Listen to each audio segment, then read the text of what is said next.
Now, look, I have no indication whatsoever that we can discuss any aspect of climate change rationally. But nonetheless, here's a stat for you. I know I'm getting a little nervous already on this, but here's a stat for you.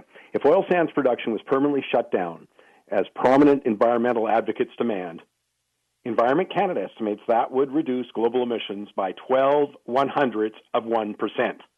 In the meantime, shutting down the oil sands would result in the loss of about 22,000 direct jobs, 10,000 more in oil-related oil services and pipeline jobs, plus thousands more in spin-off jobs in the service sector. It would cost the Alberta government a good chunk of the $2 to $2.5 billion in energy-related revenues they're counting on this year, and tens of billions more in accumulative revenue lost over the next 20 years. All of that for a global emissions reduction of 0.12%, a rounding error. That's a very high cost for no measurable benefit, yet that's the context of our climate policy debates. No oil, no pipelines, for what? Symbolism? Because it sure isn't a meaningful reduction for global emissions. My question is, how have we allowed the climate absolutists to control this debate? That's been a major mistake. Policies that don't take into account the cost and benefit, that don't take into account the impact on individuals and the economy, that don't even take into account that Canadians, including resource opponents, are all using and will continue to use petroleum products for decades to come. Any policy like that is a failure. Hybrid planes, hybrid ships, hybrid cows are a long way off, while government revenue needs and the need for jobs are not. Quick example. Before we say no to any pipelines, pipeline opponents should tell us the benefit of saying no. We know the cost. It's in billions of dollars in terms of lost revenue every year because we can't get world prices for Alberta oil, plus the loss of thousands of construction jobs. But what specifically are we getting in return? Certainly not a drop in global emissions of any significance. So what do we get? Yes, more symbolism. The biggest problem with Canada's climate change policies that get to the heart of why effective international action is so difficult is that the costs of climate change are borne locally, but the benefits are dispersed globally. That's very different from some other environmental actions. I'll give you an example. If a community decided to put in a new tax to raise money to clean up its water supply, unlike climate change, both the cost and the benefits would be local. I mean, countries all over the world are in favor of someone else reducing emissions. I mean, look at the U.S. President Obama blocked the Keystone XL pipeline under the guise of reducing carbon emissions. Meanwhile, the U.S. built 19,000 kilometers of new pipelines. It continues to export 700,000 barrels a day to eastern Canada. It lifted the export ban on U.S. producers so they can sell unlimited amounts of oil internationally. And meanwhile, the president worked on a deal that allows Iran to dramatically increase its production and exports.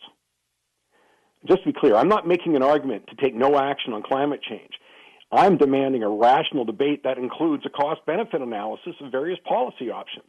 And on that score, the research supports a revenue-neutral carbon tax over other things like cap and trade and policies like the massive waste of tax dollars that go toward subsidizing electric cars or past disasters like subsidized corn-based ethanol. One more example in the Canadian context.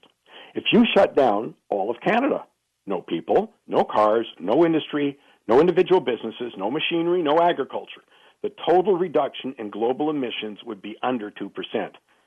That's what makes it so tough to ask Canadians, or Albertans in particular, to bear the cost of climate policies when the potential benefit in terms of reducing global emissions is so minor. And it's why efforts should be focused on reducing emissions, but with the least economic disruption in economic costs, which is why a revenue-neutral carbon tax makes sense. If the environment is a priority, then government shouldn't be looking to a carbon tax to raise money. Most economists would argue that when it comes to a carbon tax, you've got two sides to the question. The first one is a carbon tax effective in reducing emissions? The answer is yes. And the second part is, what should government do with the revenues? Fair enough. But by not giving the money collected back to individuals and businesses in the form of tax relief, the government's changed the cost-benefit ratio. For example, a typical Alberta family with 2 kids, the carbon tax is going to cost them about $338 extra in 2017, estimated over $500 in 2018, with rebates promised for low and some middle-income families, but plus another $100 in indirect costs. The question is, for what? Why should Albertans foot the bill to lower emissions in China, the U.S., or Russia because that's going to be the outcome? But if instead the government had chosen a revenue-neutral model, the question of what am I getting in return for the extra cost is largely moot because the money is returned to the individuals and businesses in the form of tax cuts. As I said, the issues surrounding Canada's role in reducing carbon emissions while juggling economic reality are complex. They're not going to be solved by grandstanding politicians or extremism. They need pragmatic leadership, not ill-conceived regulations done with no cost-benefit analysis.